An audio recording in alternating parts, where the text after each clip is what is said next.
वचनको topic पहिल्यै नसुनौँ, अन्तिममा चाल पाउनेछौँ। वचनको टपिक चाहिँ पहिल्यै भन्यो भने अथवा भाइले अथवा दाइले यहाँदेखि भन्ने रहेछ भन्ने लाग्छ होला तपाईँहरूलाई। त्यही भएर अन्तिममा हामी वचनको शीर्षक चाहिँ के रहेछ भनेर आफै नै चाल पाउनेछौँ है। अनि आज मैले पहिलो चाहिँ लुका 23 को 39 देखि 43 सम्म हामी हेर्नेछौँ। अनि यहाँनिर चाहिँ के को बारेमा लेखेको छ भन्दाखेरि चाहिँ दुईटा चोर अनि येशूको बारेमा लेखेको छ। येशू क्रिस्टलाई चाहिँ क्रुसमा टाँगिएको छ अनि दुईटा चोर साथसाथै दुईटा चोरलाई पनि टाँगिएको छ। अनि यहाँनिरको चित्र चाहिँ कस्तो छ भन्दाखेरि चाहिँ फरिसीहरूले चाहिँ गिल्ला गरिरहेको छन्, यसले आफैलाई बचाओस् भन्ने कुराहरू गरिरहेको छन्। अनि यहुदीहरूका राजा होस् भने आफूलाई बचा भन्ने कुराहरू गरिरहेको छन् सिपाहीहरूले पनि, अनि अरू यहुदी शासकहरूले पनि त्यस्तै कुरा गरिरहेको छन्। यहाँनिर चाहिँ मैले मेन चाहिँ दुईटा चोर अनि येशूको बारेमा मात्रै मैले बोल्न लागेको छु अहिले चाहिँ। अनि पहिलो चाहिँ हामी पहिलो चोरलाई हेर्नेछौँ। यहाँनिर चाहिँ पहिलो चोरले चाहिँ के भनेको छ भन्दाखेरि चाहिँ क्रुसमा टाँगिएका अपराधीहरूमध्ये एकजना अपराधीले जसको अपमान गर्दै भन्यो। यहाँनिर चाहिँ यसले चाहिँ जे भन्न लागिरहेको छ त्यो कुराहरू भन्नुभन्दा अगाडि चाहिँ उसको एटिट्युडै राम्रो छैन। उसले चाहिँ अपमान गरिरहेको छ, डिसरेस्पेक्ट गरिरहेको छ येशूलाई। अनि के भनिरहेको छ भन्दा चाहिँ के तिमी ख्रिस्ट होइनौ, तिमी आफैलाई र हामीलाई बचाऊ भन्ने कुरा गरिरहेको छ यो चोरले चाहिँ।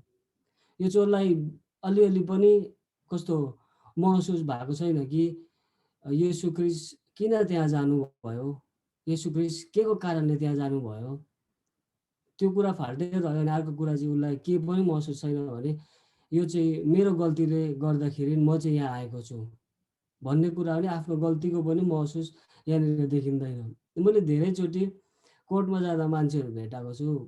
अब जजले सेन्टेन्स गरिदिन्छ, तैँले यति समय जेलमा बस्नुपर्छ, तैँले उति गर्नु यसो गर्नुपर्छ भन्दाखेरि त्यहाँनिर धेरै गनगनाएको देखेको छु। आफ्नो गल्ती महसुस गर्नको साट्टा चाहिँ यत्रो धेरै मलाई चाहिँ सजाय दिनु सुहाउँदैन भनेर भन्छन् तिनीहरूले। अनि त्यस्तै गरिरहेको छ यहाँनिर यो चोरले पनि। ऊ आफ्नो गरेको गल्ती महसुस गर्न छोडेर चाहिँ अझै येशूलाई डिसरेस्पेक्ट भएर अब म मर्छु भन्ने पनि याद नराखिकन अझै मर्ने समयमा पनि अझै डिसरेस्पेक्टै गरिरहेको छ यसले। सायद यसले पहिला पनि रेस्पेक्टफुल जीवन जिएको थिएन होला, अरूलाई रेस्पेक्ट गर्ने कुराहरू पनि सिकेको थिएन भन्ने कुराहरू पनि हेर्न सकिन्छ अझै गहिरिएर हेर्ने भने। अनि यहाँनिर चाहिँ यो येशूलाई हेर्दाखेरि चाहिँ येशू ख्रिस्ट चाहिँ पिताको काम चाहिँ पुरा गर्दै हुनुहुन्थ्यो। अनि यो चोर चाहिँ एक हिसाबले हेर्दाखेरि चाहिँ यो चोर चाहिँ येशूको काममा बाधा गर्नको लागि पनि त्यहाँ छ। यदि सायद येशू ख्रिस्टले लु माया लागेर नै येशू ख्रिस्टले यो चोरलाई बचाइदिएको हुनुहुन्थ्यो भने उसको एटिट्युड हेर्दाखेरि चाहिँ उसले गएर फेरि नै चोर्थ्यो होला। सायद यसले असल जीवन जिउने चाहिँ थिएन जस्तो लाग्छ मलाई चाहिँ। अनि यहाँनिर चाहिँ यो चाहिँ के भइरहेछ भन्दाखेरि चाहिँ यसको एटिट्युड हेर्दा चाहिँ ऊ येशू ख्रिस्टको कामको बाधा पनि देखिन्छ यसलाई चाहिँ। अनि येशू ख्रिस्टको काममा बाधा आउँदाखेरि एकचोटि पत्रुसलाई चाहिँ येशूले के भन्नुभयो पत्रुसलाई भने ए शैतान भनेर भन्नुभएको छ। अनि त्यो चाहिँ कहाँनिर भेटिन्छ हामीले भन्दाखेरि चाहिँ म्याथ्यूको एकैछिन म पल्टाएर हेरि नै हाल्छु ल, अझै सजिलो हुन्छ। म्याथ्यूको 16:23 छ। अनि तर फर्केर उहाँले पत्रुसलाई भन्नुभयो ए शैतान मेरो सामुन्नेबाट हटिजा, त मेरो निम्ति बाधा होस्, किनभने त परमेश्वरका कुरा होइन तर मानिसहरूका कुराहरूमा ध्यान दिन्छस्। यहाँनिर चाहिँ यो चोरले पनि सायद येशू ख्रिस्टले गर्नुभएको कामहरूलाई ध्यान दिएको थियो भने सायद उसले येशू ख्रिस्टलाई आफैलाई पनि बचा अनि मलाई पनि बचा भन्ने कुरा गर्ने थिएन होला सायद। तर यहाँनिर चाहिँ यसले चाहिँ के गरेको छ भन्दाखेरि चाहिँ येशूको काममा चाहिँ स्टम्बलिङ ब्लक, उसले चाहिँ विरोधी भएर बोलिरहेको छ। सायद उसले येशूको बारेमा सुनेको थियो होला, तर उसले येशू ख्रिस्टलाई ध्यान केन्द्रित छोडेर चाहिँ उसले आफैलाई ध्यान केन्द्रित गरेर चाहिँ बचाउने कुरा गरिरहेको छ। उसले आफ्नो मिस्टेक पनि रियलाइज गरेको देखिँदैन। अझै अझै मिठो कुरा चाहिँ मलाई लाग्यो यो अर्को चोर क्या। यसले चाहिँ के भन्छ भन्दाखेरि चाहिँ तर त्यसले हकारेर अर्कोलाई जवाब दियो, त पनि त्यही दण्डमा परेको छस्, तापनि परमेश्वरको डर मान्दैनस्। यहाँनिर चाहिँ येशू ख्रिस्टलाई चाहिँ यो चोरले चाहिँ के गरिरहेको छ भन्दा डिफेन्ड गरिरहेको छ। त्यसले के भनेर डिफेन्ड गर्यो भने कराएर डिफेन्ड गरेको छ। अनि अर्को कुरा चाहिँ के पनि देखिन्छ भने सायद यो चोरले चाहिँ परमेश्वरको डर मान्दथ्यो होला। अब के को कारणले चोर्यो भन्ने कुराहरू चाहिँ लेखेको छैन, तर सायद यसले मान्थ्यो होला, किनकि यसको बोली चाहिँ के छ यहाँनिर भन्दा चाहिँ त पनि त्यही दण्डमा परेको छस्, तापनि परमेश्वरको डर मान्दैनस्। एउटा कुरा हेर्ने भने यसलाई हम्बल पनि देखिन्छ, इज भेरी हम्बल म्यान। हाम्रो दण्ड त न्यायोचित छ, किनभने हामीले त आफ्नो कामको उचित फल भोगिरहेका छौँ। उनीहरूले चाहिँ गल्ती गरेको सजाय चाहिँ उसलाई उचित लागिरहेको छ कि मैले गरेको गल्तीको चाहिँ कन्सिक्वेन्स मैले भोग्नु नै पर्छ भन्ने कुराहरू उसलाई थाहा भइसकेको छ। उसले रियलाइज गरिसकेको छ कि मेरो मिस्टेक के हो भनेर। तर यी मानिसले त केही अनुचित काम गरेका छैनन्। एउटा कुरा यसले के गरिरहेको छ भन्दाखेरि येशू ख्रिस्टलाई डिफेन्ड गरिरहेको छ। अर्को कुरा चाहिँ परमेश्वरको डर मान्दो रहेछ भन्ने कुरा पनि देखिरहेको छ। अनि अर्को कुरा चाहिँ येशू ख्रिस्ट चाहिँ इनोसेन्ट हुनुहुन्छ भन्ने कुरा पनि यसले जनाइरहेको छ। अनि यहाँनिर चाहिँ यसले अझ हम्बल भएर चाहिँ के भनिरहेको छ भने तब त्यसले भन्यो, हे येशू, तपाईँ आफ्नो राज्यमा आउनु हुँदा मलाई सम्झनुहोस्। अनि यो एउटा चोरले चाहिँ एकैचोटि उहाँको राज्यको कुरा चाहिँ कसरी गर्यो त? सायद यसले सुनेको थियो होला कि येशू ख्रिस्टको राज्यको बारेमा यसले सुनेको थियो होला। त्यही भएर त यसले पनि भन्दैछ कि तपाईँको राज्यमा आउनु हुँदा मलाई सम्झनुहोस्। अनि यहाँनिर चाहिँ येशूले के भन्नुभयो भन्दाखेरि चाहिँ सबै कुरा यसले गरेको कुराहरू, फर्स्टदेखि नै बोलेको कुराहरू हेरेर चाहिँ येशू ख्रिस्टले यसलाई के भन्नुभयो भन्दाखेरि चाहिँ साँच्चै म तिमीलाई भन्दछु, आज नै तिमी मसित स्वर्गलोकमा हुनेछौ। यहाँनिर मिठो कुरा चाहिँ के अर्को देख्नु पाइन्छ भने यही चोर होला सायद एउटा बप्टिजम नगरिकन स्वर्गमा जाने चाहिँ एउटामा पर्छ, फर्स्टमा पर्छ होला सायद।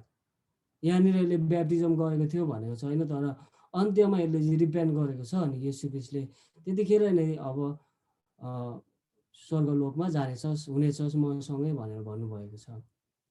अनि मैले यो कुरालाई खोज्दै थिएँ, यो कुराहरूको बारेमा अझै गहिरिएर कुरा लेखेको रहेछ। हामीले अझै निहालेर यसलाई अझै भित्री कुराहरू हेरेर अझै मजा हुने रहेछ। तर एउटा कुरा चाहिँ के थाहा पायो भने यहाँनिर सायद यहाँनिर चाहिँ के चाल पायो भन्दाखेरि चाहिँ ऊ मात्रै होला सायद एउटा चाहिँ जो बप्तिजम बिना स्वर्गलोकमा गएको छ। अब यहाँनिर चाहिँ येशू ख्रिस्टले किन चाहिँ त्यो गर्नुभयो भन्दाखेरि जोन 17:2 लेखेको छ, For you granted him authority over all people that he might give eternal life to all those who have gave them. So यो चोर चाहिँ येशू ख्रिस्टलाई चाहिँ परमेश्वरले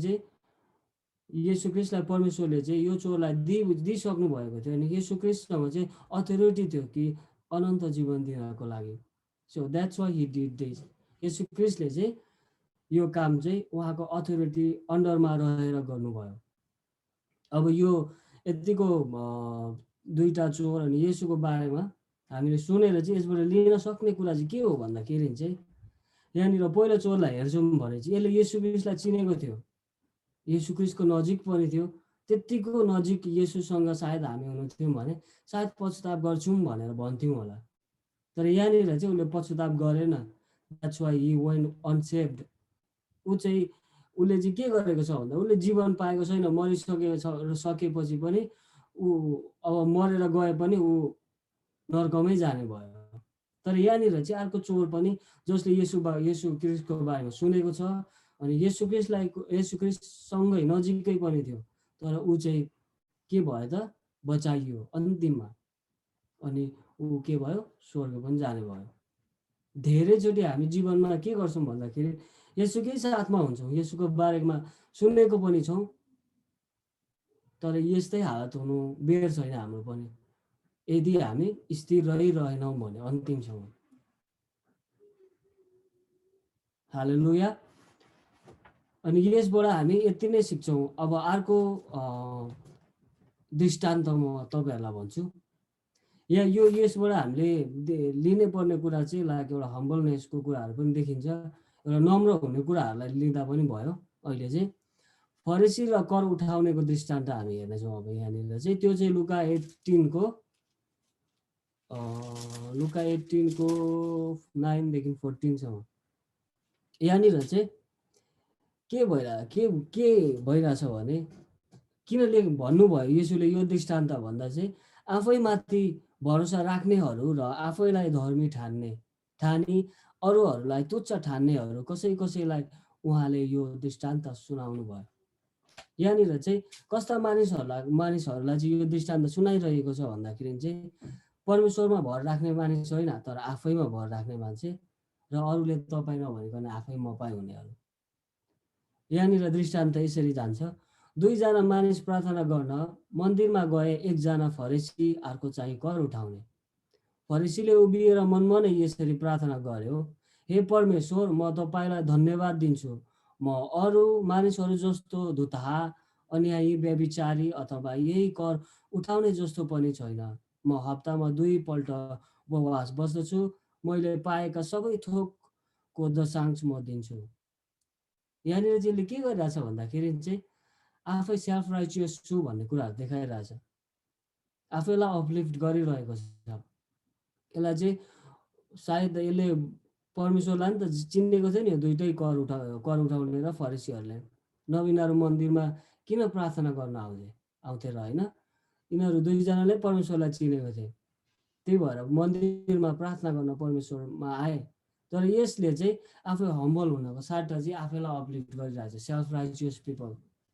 अनि यो चाहिँ एउटा खतरा कुरा हो। अहिले तल हेर्दै जाउँ न, त्यसको यसो गर्दा के हुन्छ भन्ने कुराहरू पनि छ। तर कर उठाउने चाहिँ टाढै उभिएर स्वर्गतिर आँखा पनि नउठाए यस्तो भन्दै आफ्नो छाती पिट्यो, हे परमेश्वर, म पापीमाथि दया गर्नुहोस्। अनि यहाँनिर चाहिँ यी 2 मध्येमा चाहिँ एकजना चाहिँ धेरै नम्र देखिन्छ। यहाँनिर नम्रता, जब मानिस नम्र भन्दाखेरि चाहिँ मलाई जोन द ब्याप्टिस्टको कुराहरू याद आउँछ। जब उसले चाहिँ आफैलाई नम्र तुल्यायो नि, ऊ पनि त अगमवक्ता थियो, तर उसले नम्र तुल्याएर चाहिँ आफैलाई येशू ख्रीष्टलाई बढ्नु अनि म चाहिँ घट्नु भन्ने कुराहरू गरेको छ। सो नम्रता भनेको धेरै असल कुरा हो। अब अझै तल हेर्दै जाउँ, अरू कुराहरू पनि हेरौँ, अझै चाख लाग्दो छ। म तिमीहरूलाई भन्दछु, यो चाहिँ मानिस त्यस अर्को भन्दा धर्मी ठहरिएर आफ्नो घरतिर लाग्यो। अब यहाँनिर चाहिँ 2 जनै प्रार्थना गर्न आएको मन्दिरमा, तर एकजना मात्रै धर्मी ठहरिएर गयो। के को कारणले भन्दाखेरि चाहिँ उसले आफूलाई अपलिफ्ट गरिरहेछ, आफ्नो बारेमा धेरै सोचिरहेछ, मैले के गरेँ भन्ने कुराहरू मात्र गरिरहेको छ। त्यही भएर ऊ चाहिँ धर्मी नठहरिकन गयो। तर जो नम्र भएर चाहिँ परमेश्वरको अगाडि आएर चाहिँ नम्र भएर चाहिँ आफैलाई नै अर्पण गर्छ भने चाहिँ ऊ चाहिँ के हुन्छ भन्दाखेरि चाहिँ धर्मी ठहरिन्छ। हाम्रो नम्रताले धर्मी ठहरिन सकिने रहेछ भन्ने कुराहरू पनि हामी देख्न सक्छौँ। किनभने हरेक जसले आफूलाई उच्च पार्दछ त्यो होच्याइनेछ, तर जसले आफूलाई होच्याउँछ त्यो उच्च पारिनेछ। जब हामी आफैलाई उच्च पार्छौँ नि, जसरी शैतानले उच्च पारेको थियो आफैलाई, ऊ स्वर्गबाट खसालिएको थियो। उचालिनु छ भने चाहिँ आफू होचिनुपर्छ। अनि यहाँनिर मत्तीको 23:12 पनि लेखेको छ कि जसले आफूलाई उच्च पार्छ त्यो होच्याइनेछ र जसले आफूलाई होच्याउँछ त्यो उच्च पारिनेछ। यो होच्याइने कुराहरू हेर्दाखेरि चाहिँ हामीले एउटा हम्बलनेसको कुराहरू देख्न सकिन्छ। जब हामी आफैलाई होच्याउँछौँ त्यतिखेर चाहिँ परमेश्वरले उचाल्नुहुन्छ। तर जब हामी आफैलाई उचाल्छौँ, आफैलाई खसाल्छौँ पनि। हालेलुया। अब यहाँनिर चाहिँ अब आफै उचाल्दा के हुन्छ भन्ने कुराहरू चाहिँ हामीले जेनेसिसको 11मा 11मा गयौँ भने बाबेलको धरहरा देखिन्छ है। यहाँनिर अब एउटा चर्चको दृष्टान्त, चर्चलाई पनि हामीले समेट्न सक्छौँ। यहाँनिर चाहिँ यिनीहरू चाहिँ सबै एउटै भाषा बोल्दथे। त्यो समयमा चाहिँ सबै नै एउटै भाषा बोल्थे। आज हामी यहाँनिर एकअर्काको भाषा नबुझेर हामी काले गोरे भनिरहनु परेको छ होइन। कसलाई चाइनिज के अनि हौ त्यसरी भनिरहनु पर्छ। तर त्यो बेलामा यिनीहरूले भन्दैन थियो। त्यो बेलामा चाहिँ सबै नै एउटै भाषा बोल्दथे, सबै एकजुट भएर बसेको थिए। उनीहरू एकजुट भएको थिए भन्ने कुराहरू एकछिन हामी दिमागमा राखौँ। तर उनीहरूको एकजुट भएको हुँदा चाहिँ उनीहरूले के गरे भन्ने कुराहरूलाई ध्यान राखौँ। अब फेरि जब तिनीहरूले भने लौ हामी आफ्नो निम्ति एउटा सहर र स्वर्गसम्मै पुग्ने एउटा धरहरा बनाऊ अनि आफ्नो नाउँ राखौँ र हामी पृथ्वीभरि जताततै नछर्यौँ।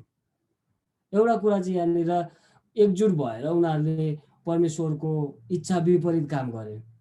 परमेश्वर चाहनुहुन्छ कि फल्दै फुल्दै वृद्धि हुँदै जाऊ भन्ने, तर यिनीहरू चाहिँ छरिन नचाहने कुराहरू देखिन्छ। अनि यहाँनिर चाहिँ परमेश्वरको नाम राख्न छोडेर चाहिँ उनीहरूले आफ्नो नाम राख्ने कुरा गरेका छन्। सायद यिनीहरूले चाहिँ परमेश्वरको नाम राख्नको लागि चाहिँ परमेश्वरको महिमाको लागि त्यो धरहरा बनाएको थियो भने सायद परमेश्वरले उनीहरूको भाषा खलबल गर्नुहुन्थेन होला।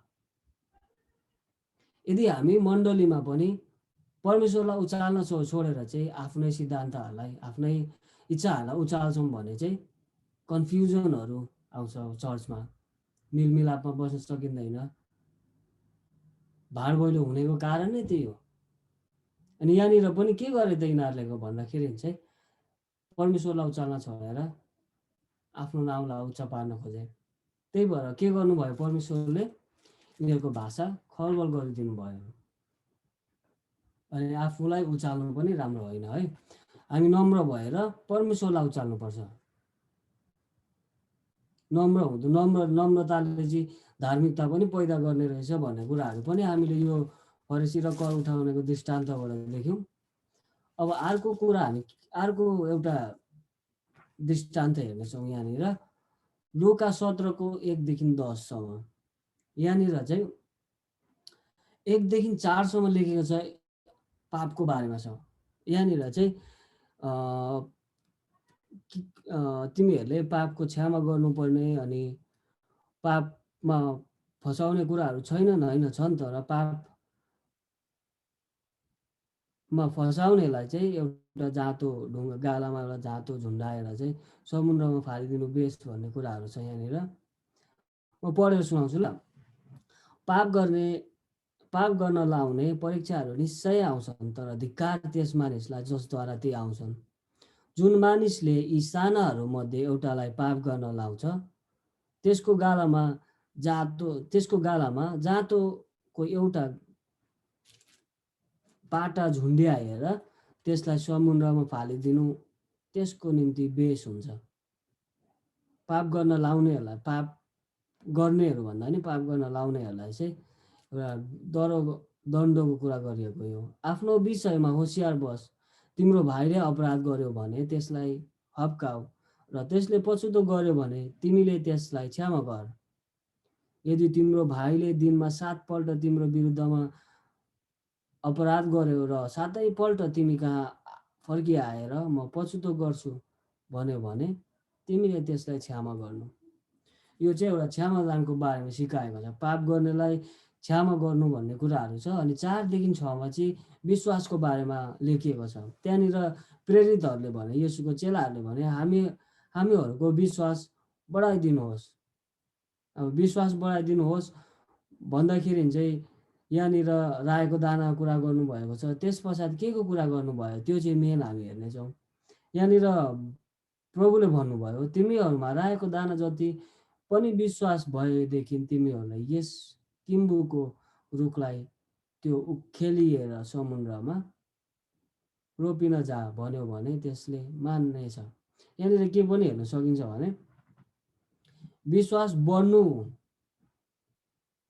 खाँचो होइन, तर विश्वास कत्रो छ भन्ने कुराहरू पनि हामी देख्न सकिन्छ। सानो विश्वासले पनि ठुला ठुला कामहरू गर्छन् भन्ने कुराहरू हामीले बुझ्न सकिन्छ। यहाँनिर विश्वास बढाइदिनुहोस् भन्दाखेरि चाहिँ येशू ख्रीष्टले सानो विश्वासको कुरा गर्नुभयो। अब यहाँनिर चाहिँ विश्वास बढाइदिनुहोस् भनेर भन्दाखेरि चाहिँ त्यो भन्नुभयो। अनि त्यसको बादमा येशूले चाहिँ के भन्नुभयो भन्दाखेरि चाहिँ तिमीहरू मध्ये कसैको नोकर खेत जोतेर कि भेडा चराएर खेतबाट आयो भने उसले त्यस नोकरलाई तुरुन्त आएर खान बस भन्छ र के उसले त्यसलाई बरु यसो भन्ने छैन, मेरो निम्ति खाना तयार गर र पटुका कस र मैले खाइ पिइ नसकेसम्म सेवा टहल गर, त्यसपछि तैँले खानपान गर। आफैले अराय बमोजिमको काम गरेकोमा के उसले त्यस नोकरलाई धन्यवाद दिन्छ र? यहाँनिर चाहिँ एउटा के भन्छ नोकर देखिन्छ, एउटा दास देखिन्छ, जसले चाहिँ नबिसाइ कन्टिन्यू काम गरेछ, तर पनि उसले काम गरेको बादमा चाहिँ उसलाई एउटा क्या हो धन्यवाद अथवा एउटा एप्रिसिएसन नदिएको कुराहरू देखिन्छ यहाँनिर चाहिँ। अब त्यो नोकरले एप्रिसिएसन नपाउँदा पनि के गर्यो भन्ने कुरा चाहिँ महत्त्वपूर्ण छ यहाँनिर। त्यसरी नै तिमीहरूले अराएका सबै काम पुरा गरेपछि तिमीले पनि यसो भन्, हामी नालायक दास हौँ, हामीले त हाम्रो कर्तव्य मात्र गरेका छौँ। अब हामी पनि अब कति काम गर्छौँ है परमेश्वरको राज्यमा, के गर्दैनौँ र? ठाउँदेखि ठाउँमा जान्छौँ अथवा हामीले दुःख धेरै गरिरहेको छौँ भन्ने कुराहरू हामी सबैलाई थाहा छ। अनि हामीले के गरिरहेको छौँ त त्यहाँनिर चाहिँ, जब दुःख गरेको ठाउँमा चाहिँ हामी दुःख गर्दै आफैलाई उचालिरहेको छौँ कि हामी आफैलाई नम्र तुल्याएर चाहिँ it is not about me, यो मेरो बारेमा होइन, इट्स एबाउट गड, यो चाहिँ परमेश्वरको बारेमा हो भनेर हामीले यदि याद भनिरहेका छौँ भने चाहिँ हामीले आफैलाई नम्र तुल्याएर चाहिँ हामी पनि यसै नोकर जस्तो चाहिँ नालायक दास हौँ भनेर भन्नु अरे।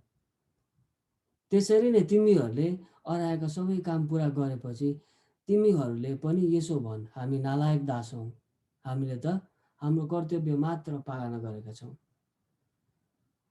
सेवाकाई चाहिँ एउटा कर्तव्य मात्र हो।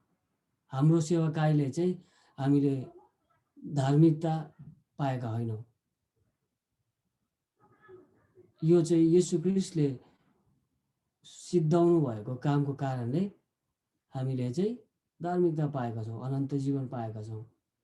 सो हामीले जे गरे पनि उहाँलाई नै उचाल्नुपर्छ। सो दिस इज यो एउटा नम्रताको बारेमा पनि देख्न सकिन्छ यहाँनिर चाहिँ। यो नोकरले चाहिँ आफूलाई मैले यसो गरेँ, मैले उसो गरेँ, तपाईँले मलाई धन्यवाद पनि दिनु भएन अथवा यो पनि गर्नु भएन, मलाई के खुवाउनु पनि भएन भन्ने कुरा गरेको छैन, तर उसले आफैलाई म नालायक भनेको छ। जब हामीले येशू ख्रीष्टले चुकाउनु भएको मोललाई राम्ररी ध्यान दिन्छौँ भने चाहिँ हामीले आफैलाई नालायक भन्छौँ होला, यो नोकरले जस्तै। तर यदि हामीले येशू ख्रीष्टले सिद्धाउनु भएको कामलाई ध्यान नगरेर चाहिँ मैले आज के गरेँ अथवा मैले कति गर्दैछु परमेश्वरको राज्यमा भन्ने कुराहरूलाई ध्यान दियौँ भने चाहिँ हामीले चाहिँ नालायक भन्दैनौँ आफैलाई, नि आफैलाई उचाल्छौँ र परमेश्वरलाई चाहिँ घटाउँछौँ। अनि यहाँ यो तिनैवटा कुराहरूमा चाहिँ हामीले चारवटा कुराहरूमा चाहिँ चारवटा ठाउँबाट हामीले सिक्नुपर्ने चाहिँ के हो भन्दाखेरि एउटा नम्रता भन्ने कुराहरू पनि छ। अब यहाँनिर मैले हिजो एउटा सोच्दै थिएँ, विश्वास र कर्तव्य अनि नम्रता एड भयो भने चाहिँ हाम्रो जीवन चाहिँ सुन्दरता भएर जान्छ जीवनमा चाहिँ। तर हामी विश्वास पनि छैन, त्यो खालि बढाइदिनु भन्ने कुराहरू छ, तर सानो विश्वास पनि नभएको अवस्था छ भने चाहिँ हामी सुन्दरतामा परिणत हुन सक्दैनौँ। अनि हामी विश्वासमै गनगन गरी पठाउँछौँ भने नम्रता कर्तव्य त कहाँबाट पुरा गरी पठाउँछौँ? कर्तव्य पुरा गर्दैनौँ भने नम्रता कहाँबाट आउँछ? अनि यदि हामी विश्वास र कर्तव्य अनि प्लस नम्रता चाहिँ हामी एड गर्छौँ भने हाम्रो जीवन सुन्दरता हुन्छ। त्यहाँदेखि चाहिँ हाम्रो असल जीवन, हाम्रो जीवनको चरित्र चाहिँ येशू ख्रीष्टको जस्तो हुँदै जान्छ। येशू ख्रीष्टले पनि जब उहाँ मरुभूमिबाट आउनुभयो, उहाँले म 40 दिन 40 रात फास्टिङ बसेँ भनेर भन्नु भएन।